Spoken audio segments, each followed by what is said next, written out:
इसने 8 सिद्धियां प्राप्त कर ली। अगर वो 9 निधियां और प्राप्त कर लेता तो हनुमान की तरह अमर हो जाता हो। हम मंदिर जाते हैं, अपने उद्धार के लिए जाते हैं, अपनी मोक्ष के लिए जाते हैं। तो रावण ने अगर कोई कदम अपनी मोक्ष के लिए उठाया तो उसमें गलत आप क्यों साबित करते हैं? तो मात्र अपने ही स्वरूप का मोक्ष पा सकता था। और सत्यता के मार्ग को चुन करके उन्हें संपूर्ण परिवार को मोक्ष दे दिया। फिर ये उत्तम क्यों नहीं? महाभारत में कृष्ण ने इतनी सेना मरवा दी, सारे कौरव मरवा दिए, तो क्या कृष्ण दोषी थे? नहीं। तब उसमें एक चौपाई उन्होंने खुलकर दे दिया, जब तक करूं निशाचर नाशा, जब तक करो अग्नि प्रवासा। जब सीता जी अग्नि में प्रवेश कर दी तो रावण कौन सीता ले गया?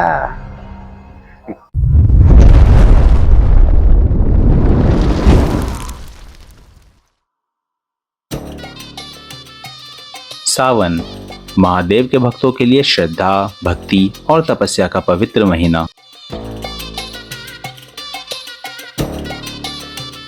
सावन का महीना जहां कर्म भी तपस्या बन जाता है और धर्म एक जीवन शैली। सावन का महीना चल रहा है और हर तरफ भक्ति का माहौल है।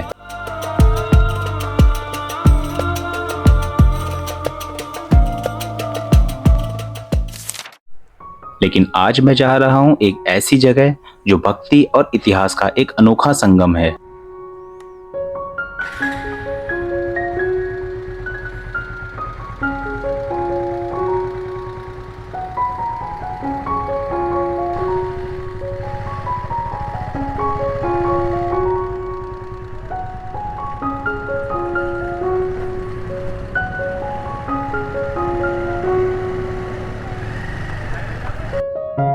यूपी के गौतम बुद्ध नगर में ग्रेटर नोएडा से करीब 15 किलोमीटर की दूरी पर एक गांव है जिसका नाम है बिसरख।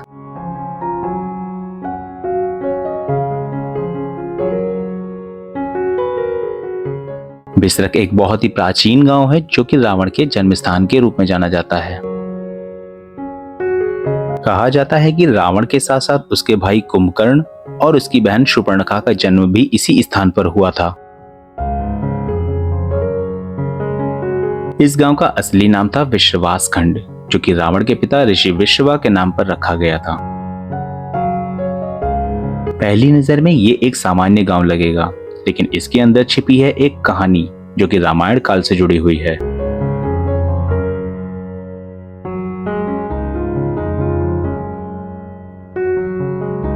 एंट्री करते ही हमें दिखा सबसे अद्भुत नजारा। आप देख सकते हैं कि यहाँ पर लोगों ने अपनी दुकानों के नाम भी रावण के नाम पर रखे हुए हैं।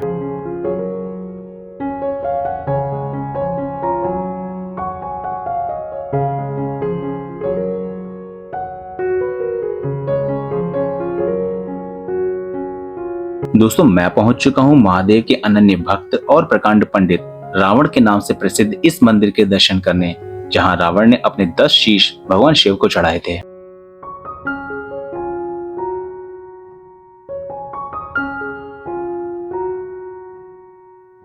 यहाँ जो शिवलिंग है उसे बहुत ही प्राचीन और तांत्रिक महत्व वाला माना जाता है। यह स्थान पहले ऋषि पुलस्त्य का आश्रम था। ब्रह्मा जी के पुत्र थे ऋषि पुलस्त्य, ऋषि पुलस्त्य के पुत्र थे ऋषि विश्रवा और ऋषि विश्रवा का पुत्र था रावण।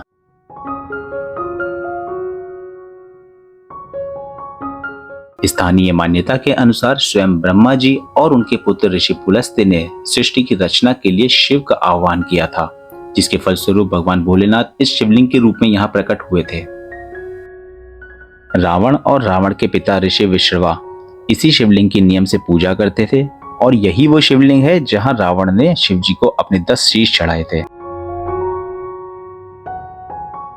यह भारत का इकलौता एक ऐसा शिवलिंग है जो कि अष्टमुखी है।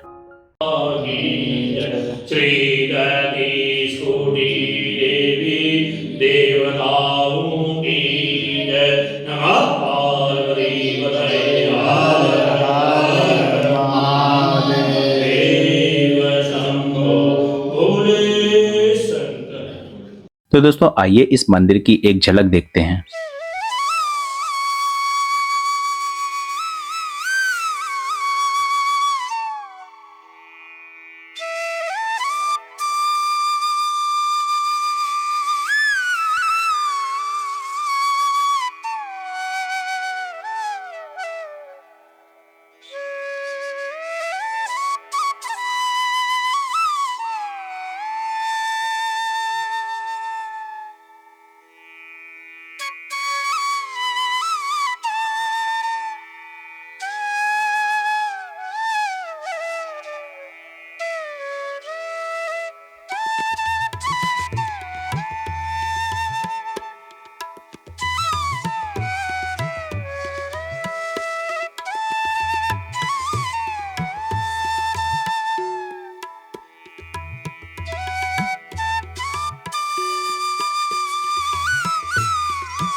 यहाँ आने के बाद मंदिर के मुख्य सेवक पंडित विनय भारद्वाज जी से मिलने का मौका मिला और उन्होंने कुछ ऐसे राज खोले जो कि शायद आपने पहले कभी नहीं सुने होंगे।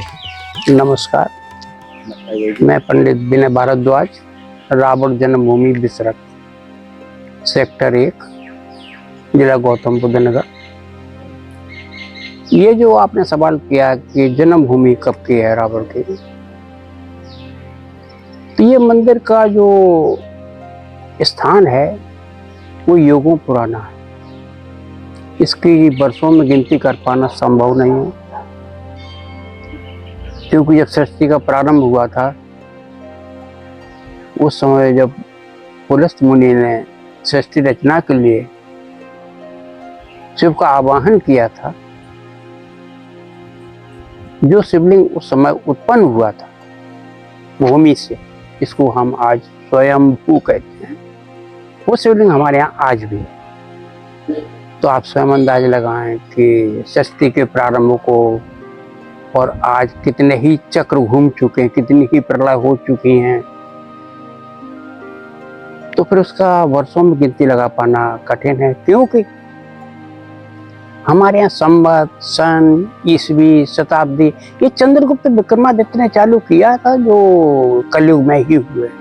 इससे पहले माया कैलेंडर था, जिसको आज तक कोई उसकी लैंग्वेज को पढ़ नहीं पाया, इसलिए उसके सही मैथ लगाना बड़ा कठिन बात है। तो क्या ये वही मंदिर है और सामने वही महादेव जी विराजमान है जिसमें रावण ने अपने शीश चढ़ाए थे? जी हाँ, वही मंदिर है। यहाँ तक कि वही स्थान है जहाँ पर रावण ने 10 शीश चढ़ाए। उनके पिता विश्वेश्वर ने भी इसी पर पूजा की, और उनके पिता विश्वेश्वर के जो थे पुलस्त मुनि थे, उन्होंने भी सृष्टि से प्रारंभ में ही इसकी पूजा की थी। वही शिवलिंग आज मौजूद है। तो ये मंदिर लगभग कितना पुराना है? इसकी स्थापना मतलब किसी ने नहीं करी है, अपने आप से उत्पन्न हुए हैं? जी हाँ, ये मैंने पहले बताया ना कि ये स्वयंभू हैं। अब ये समस्या आती कि इस मंदिर का जीर्णोद्धार वगैरह, तो काफी समय के पश्चात यह जंगल था, धीरे धीरे ये मिला है। जैसे हमारे ऋषियों ने जहाँ जहाँ जगह खोजी है वहाँ कोई ना कोई एक ऐतिहासिक प्रमाण मिले हैं, तो उसी तरह से ये पुलस्त मुनि का आश्रम मिला था। अब रहा कि जीर्णोद्धार को, तो आप जानते हैं कि मकानों में, मंदिरों में मॉडिफिकेशन तो होते रहते हैं, बस उसी प्रकार से इसका भी मॉडिफिकेशन हुआ, लेकिन स्थान वही है। तो गुरु जी यहाँ पे मतलब जो रावण के पिताजी हैं, उनकी भी मूर्ति है, शिव जी तो नहीं यहाँ पे विराजमान है, लेकिन रावण की कोई मूर्ति नहीं है, सिर्फ एक बाहर। ऐसा है, रावण की एक मूर्ति है, ये हम सीक्रेट रखते हैं, ओपन नहीं करते। खैर आपने सवाल किया तो मैं बता रहा हूँ, रावण की एक धातु की मूर्ति है जो मात्र दशहरा के दिन 2 घंटे के लिए बाहर आती है। 10 बजे आएगी और 12 बजे अंदर प्रवेश हो जाएगा, क्योंकि जब हम भगवान शिव का हवन करते हैं दशहरा के दिन, तो वहाँ मुख्य यजमान की जगह रावण को बैठाया जाता है। बस उसी समय आप 2 घंटे के लिए उनके दर्शन कर सकते, छू सकते हैं, फोटो खिंचा सकते हैं, उस समय छूट रहती है। मगर 12 बजने के बाद फिर हम उसे बाहर नहीं रख सकते। क्यों? कुछ हो जाएगा ऐसा तो नहीं मालूम, लेकिन यहाँ की एक परंपरा चली आ रही है, वो भी तो फॉलो करना। तो अच्छा, जैसे अभी सावन का महीना चल रहा है, तो यहाँ सावन में कोई विशेष पूजा होती है? विशेष पूजा तो नहीं होती है। शिवरात्रि पर रुद्राभिषेक होता है। वैसे तो रुद्राभिषेक यहाँ चलते ही रहते हैं, कोई सावन में नहीं, हमेशा चलते रहते हैं। और मंदिर की तरफ से तो शिवरात्रि पर होता ही है। और यहाँ पर विशेष करके कांवड़ वाले आते हैं, उनकी व्यवस्था करते हैं, भंडारे का प्रबंध करते हैं, जिससे उन लोगों को भी भोजन मिले एवं सभी को थोड़ा सा प्रसादी प्राप्त हो। मेन ये चीज शिवरात्रि को होती है। जी हाँ, सावन में ऐसा पूरे सावन में तो नहीं भंडारा करते, लेकिन शिवरात्रि को 22 तारीख की 23 की शिवरात्रि है तो हमारा 22 तारीख से भंडारा चालू हो जाएगा, जो 23 को शाम को खत्म होगा। यहाँ पे रावण को किस रूप में लोग पूछते हैं? यहाँ के लोग किस रूप में पूछते हैं? एक भक्त के रूप में या फिर एक असुर के रूप में? यहाँ पर पूछते हैं अपना पूर्वज, अपना आदर्श, समझे। एक प्रकांड विद्वान धरती पर अवतरित हुआ है, उसमें किसी भी कुल में हो इससे सवाल नहीं है, सवाल उसकी योग्यता पर भी है। योग्यता का मतलब कैसे? योग्यता, उसके समान तो कोई दूसरा विद्वान आज तक धरती पर हुआ ही नहीं है। इसने 8 सिद्धियां प्राप्त कर ली, अगर वो 9 निधियां और प्राप्त कर लेता तो हनुमान की तरह अमर हो जाता हो। अष्टसिद्धि थी, अष्टसिद्धि पर ही रह गया। तो एक साधारण मनुष्य में ये क्षमता नहीं होती है। रावण एक अवतार था पृथ्वी पर, तो उसको एक राक्षसी जीवन से क्यों जोड़ते हो? हम मंदिर जाते हैं, अपने उद्धार के लिए जाते हैं, अपनी मोक्ष के लिए जाते हैं, तो रावण ने अगर कोई कदम अपनी मोक्ष के लिए उठाया तो उसमें गलत आप क्यों साबित करते हैं? उसका उद्धार उसी प्रकार लिखा था। कुछ लोग कहते हैं कि रावण ने अपनी मृत्यु खुद ही पहले देख ली थी। जी हाँ, इसके पीछे क्या सच्चाई है? इसमें सच्चाई है। रावण का जो ज्ञान था, ज्योतिष था, अद्वितीय था, उसे तो अपने सभी भाई सारे परिवार की मृत्यु का एहसास था कि इसकी मृत्यु कब होगी, अपनी भी जानता था। एक बात ध्यान रखो, सीता स्वयंवर में रावण कभी धनुष उठाने नहीं गया। वो तो भगवान शिव के धनुष के दर्शन अंतिम करने गया, क्योंकि उसको मालूम था आज इसका भंजन हो जाए, और अपने स्वामी भगवान राम के दर्शन करने गया। ये काफी अलग बात आपने बताई जो कहीं नहीं मिलती है। वो अपने स्वामी राम के दर्शन करने गया था, क्योंकि उसको मालूम था कि जब तक मेरी सांसें चल रही हैं तब तक एक राक्षसी वंश का भार इस पृथ्वी पर है, उसे मुक्त कैसे भी तो कराना है। तो एक तरीका भक्ति भी तो हो सकती है। नहीं, तो शत्रुता ही रावण ने चतुरता ही नारद जी से मांगी थी। इसका इतिहास बहुत पुराना है, क्योंकि जब नारद मोह में जय विजय को श्राप दिया है नारद जी ने कि जाओ क्या दांत काट के हंस रहे हो, जाओ राक्षस हो जाओ, तो उसने कहा था कि प्रभु हमें ये तो बता दो हमारी मुक्ति का मार्ग क्या होगा। तब उन्होंने कहा था कि 2 मार्ग हैं, एक भक्ति और दूसरी शक्ति। तो उन्होंने कहा बड़ा मार्ग कौन सा है? उन्होंने कहा भक्ति। उन्हें छोटा मार्ग कौन सा है? उन्होंने कहा शक्ति। चतुरता करोगे तो भगवान के दर्शन हो जाएंगे, जल्दी हो जाएंगे। तो उसने अपना मार्ग छोटा समझ करके चुना था। लेकिन केंद्र कहते हैं कि किसी भी रास्ते से जाओ, एक चौराहे पर ही निकलोगे, चाहे भक्ति से प्राप्त करता है या शक्ति से प्राप्त किया तो उसने परमात्मा को भी। तो ये लेकिन कुछ गलत रास्ता नहीं है कि आप चतुरता कर रहे हैं भगवान से सिर्फ उनको पाने के लिए? देखो,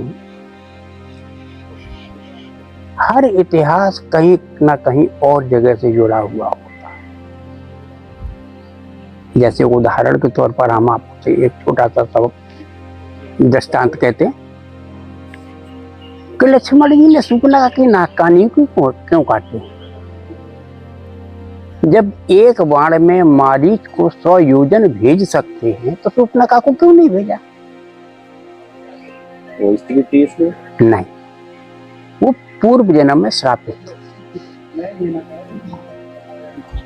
इसलिए उसके श्राप को पूरा किया।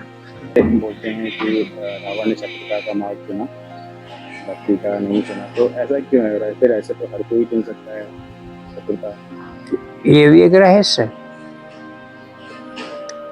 रावण अगर भक्ति के मार्ग से मोक्ष पाता तो मात्र अपने ही स्वरूप का मोक्ष पा सकता था, और चतुरता के मार्ग को चुन करके उन्हें संपूर्ण परिवार को मोक्ष दे दिया। फिर ये उत्तम क्यों नहीं? इसमें संपूर्ण परिवार का उद्धार हो जाए तो ये उत्तम क्यों नहीं? तो जैसे आप बता रहे हैं कि उन्होंने अपने पूरे परिवार को या राक्षस जाति के उद्धार के लिए ऐसा किया, जी तो अगर एक सेंस में देखें तो ये उद्धार कहा जा सकता है, लेकिन एक दूसरे अगर तरीके से देखें, दूसरे पहलू से देखें, तो एक तरीके से पूरा महाविनाश भी तो है ये हमारी दृष्टि में है। एक बात का ध्यान रखो, महाभारत में कृष्ण ने इतनी सेना मरवा दी, सारे कौरव मरवा दिए, तो क्या कृष्ण दोषी थे? नहीं, क्योंकि परमात्मा को पृथ्वी का संतुलन बनाने के लिए ऐसे रचना ही पड़ता है। न सोचो, महाभारत में इतने योद्धा मारे गए, इसमें कृष्ण का कौन सा लाभ था? उन्हें तो केवल मात्र पृथ्वी का संतुलन बनाना था। इसी तरह राम को भी संतुलन बनाना था। रावण की आयु काल में 20 राम पहले पैदा हो चुके हैं, परशुराम भी 20वें राम थे। तो रावण की आयु बहुत ज्यादा रही है, ये मतलब। देखिए, राम से रावण का युद्ध हुआ, दशरथ से देवासुर संग्राम हुआ, रावण जब भी था। उसके पहले दशरथ के पिता थे महाराज अज, उन्होंने भी देवासुर संग्राम में लड़ी, रावण जब भी था। उनके पिता महाराज रघु थे, रघु के इतिहास में भी रावण का वर्णन है। तो आप बताइए कि राम की 4 पीढ़ी तो उसके जीवन काल में गुजर गई। जब वो योद्धा रहा तो जन्म का इतिहास और होगा। यहाँ के लोग रावण को गलत नहीं मानते हैं, ठीक है? राम को गलत मानते हैं? नहीं या तो पूजा करते हैं? जी नहीं, हमारे मंदिर में जाके देखिए, राम की मूर्तियां हैं, पूजा करते हैं राम की। हम रावण को गलत नहीं मानते, तो इसका मतलब ये थोड़ा ही है कि हम अपने परमात्मा को भूल गए। लेकिन कहीं ना कहीं कुछ ये गलती तो है कि हाँ, किसी की स्त्री को उठा लिया।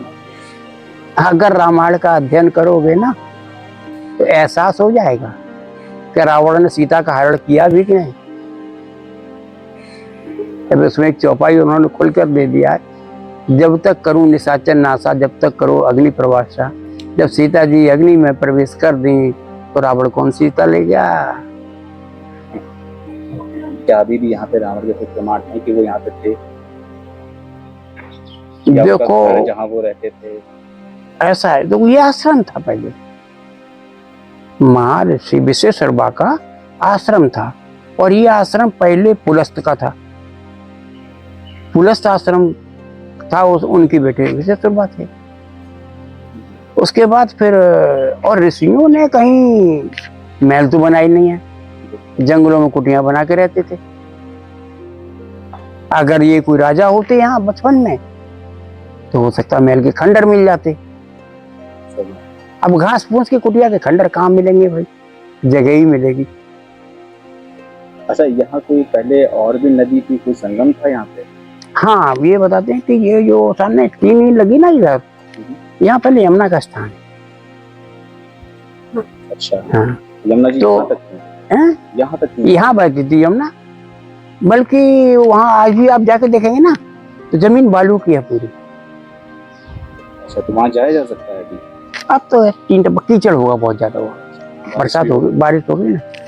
तो यहाँ पहले 2 नदियाँ थी, हरनंदी जिसको आज हिंडन बोलते हो, वो बरसाती नदी थी। तो बरसाती नदी जगह नहीं बदलती है, गर्मियों में सूख जाती है, बारिश में पानी आ जाता है, वो अपनी जगह रहती है। देखिए यमुना जो नदी है ये पहाड़ी नदी थी, धीरे धीरे परिवर्तित होकर दिल्ली पहुंची। कैसे युग बदल गया, कोई आज का समय तो है। हाँ। यहाँ पे कोई गुफा गाई जाती है जो शायद गाजियाबाद में निकलती थी या मेरठ निकलती थी, उसका क्या इतिहास है? देखो वो गुफा का चिन्ह तो है हमारे यहाँ, अभी भी है, लेकिन गुफा बैठ चुकी है। अब रियल तो हमको ये पता लगा था कि ये गुफा गाजियाबाद घंटाघर के पास दुधेश्वर महादेव पे निकलती है, और कुछ लोगों का मत है कि इसकी एक शाखा मेरठ भी जाती थी, लेकिन मेरठ से ये संभव नहीं है। रावण का मेरठ से कोई ताल्लुक नहीं आता, क्योंकि उसकी ससुराल थी वो राजस्थान में थी, मंडेर में। और कुछ लोग का मानना है कि ये जो मेरठ शब्द है मंडेरगढ़ से परिवर्तित हुआ है। अच्छा, तो पहले मंडेर ही था। हाँ, मंडेरगढ़ ही था। अब ऐसे कुछ साक्ष्य मेरठ में नहीं पाए जाते, जैसे ये ज्ञात हो कि मंदोदरी यहाँ की थी। हाँ, ऐसे कोई वहाँ प्रमाण नहीं मिले। हाँ, राजस्थान में है प्रमाण, जहाँ रावण का मंडप है, जहाँ विवाह हुआ है, वो सब राजस्थान में तो मिलते हैं, मगर मेरठ में ऐसा कुछ नहीं है। लेकिन लोगों का यहाँ जो मत है उसको हम नहीं जानते। क्या उसमें भी जाया जा सकता है? तो हाँ, जा सकते हो। कमरा कर दिया, अंदर बंद कर दिया पूरा। तो कमरा मतलब किस पर्पस के लिए होता है? मतलब नहीं, ऐसे एक प्रमाण के तौर पर बना दिया। आगे से बंद कर दी गई है जो आगे तक जा। हाँ, जो आगे बैठ गई होगी। एक बात सोचो, तो समय जंगल था तो गुफा थी, आज 2-2 मंजिल के तो बेसमेंट बने। हाँ, कितने हैंड पंप लग गए, कितने सामान लग गए।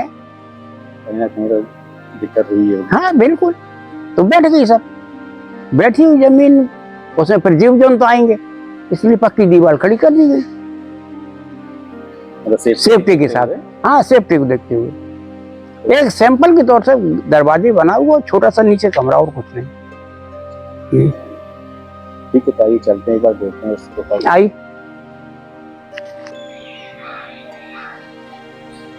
यही है वो गुफा है? जी, ये गुफा है। अंदर जा सकते हैं? हाँ चलिए जाओ, लेकिन जीव जंतु ना हो, बस ये डर लगता है। ठीक है, तो जहाँ तक ऊपर कमरा है जैसे बता रहे हैं, हाँ देखता हूँ बाजार। हाँ, जाने को दिक्कत नहीं।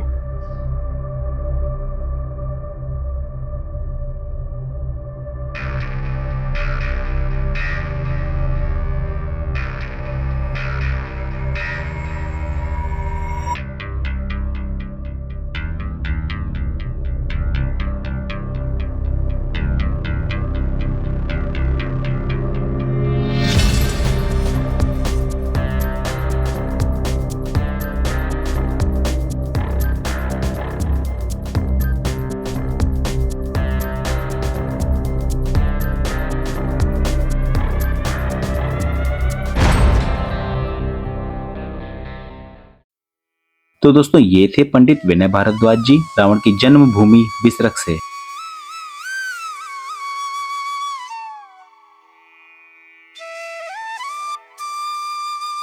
ये हैं रावण के पिता ऋषि विश्रवा, जिनके नाम पर पहले इस गांव का नाम पड़ा विश्रवास खंड और बाद में फिर बिसरख रख दिया गया। और ये हैं भगवान भोलेनाथ और माता पार्वती की वो मूर्तियां जिनकी पूजा ऋषि विश्रवा किया करते थे। यहां आकर समझ आया कि हर कहानी के 2 पहलू होते हैं। जहां एक तरफ रावण लंका का राजा था, वहीं दूसरी तरफ वो एक ऋषि पुत्र, एक ज्ञानी और महादेव का अनन्य भक्त भी था। तो दोस्तों ये था सफर बिसरख का, रावण की जन्म स्थली का। आपका इस बारे में क्या कहना है? क्या रावण बुराई का प्रतीक था या एक मिसअंडरस्टूड ज्ञानी? कमेंट्स में जरूर बताइएगा। मिलते हैं अगले सफर में। विश्वास रखना कि तुम्हारा रावण कभी नहीं मरेगा। मरता वही है जिसकी कीर्ति मर जाती है। रावण की कीर्ति दिग दिगांतर में अमर रहेगी। रावण अमर रहेगा। रावण अमर रहेगा।